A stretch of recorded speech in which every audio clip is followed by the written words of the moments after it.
আসসালামু আলাইকুম। আমরা এখন আছি ব্রাহ্মণবাড়িয়া তিতাস নদীর পাড়ে। আপনারা দেখতে পাচ্ছেন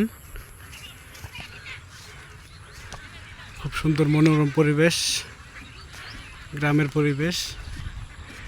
এই যে খালগুলোতে হালকা হালকা পানি আছে, তবে আগের তুলনায় পানি তেমন নাই বললেই চলে। পানি হয়ও না তেমন।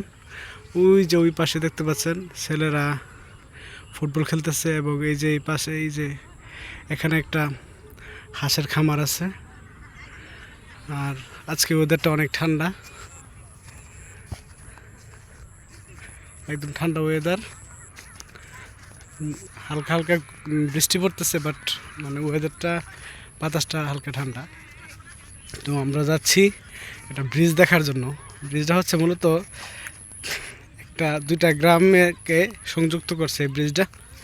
এই ব্রিজটা এই এলাকাবাসীর অনেক দিনের স্বপ্ন ছিল। বলা যায় স্বাধীনতার পরে এই জায়গা দিয়ে কোনো রাস্তা ছিল না, মানে ক্ষেতের আইল দিয়ে মানুষ হাঁটা চলা করতো। ওই যে পাশে গ্রামের সাথে এই ব্রিজটা এই গ্রামের সাথে অ্যাড করছে। তো আমরা নতুন এই ব্রিজটা দেখতে যাইতেছি।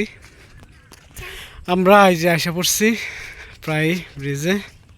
এই ব্রিজটা আসলে প্রায় 3.5 কোটি টাকার টেন্ডার ব্রিজ।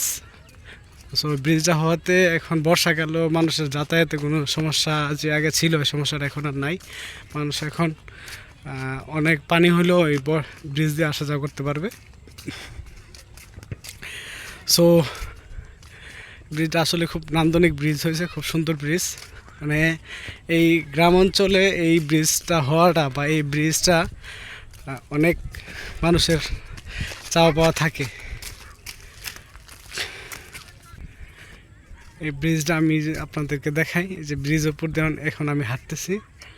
ব্রিজটা সামনে একটা সুন্দর একটা বাঁক আছে, সোজা গিয়ে হাতের ডানে, তারপরে সোজা এই যেভাবে। তবে ব্রিজটা অনেক সুন্দর, অনেক লম্বা ব্রিজ। সচরাচর গ্রাম এলাকায় এত সুন্দর ব্রিজ বা এত লম্বা ব্রিজ হয় না। আসলে দুইটা গ্রামের বলা যায় কপাল ভালো যে এত সুন্দর একটা ব্রিজ হয়েছে এখানে।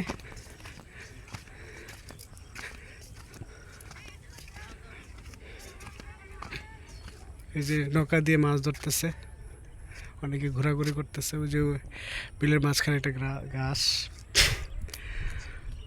এই যে সামনে দেখা যাচ্ছে কচুরিপানা। এই যে পানি, খুব সুন্দর স্বচ্ছ পানি, দেখার মতো।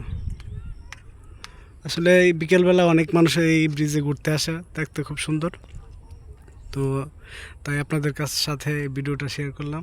আপনারা সবাই ভালো থাকবেন। আসসালামু আলাইকুম।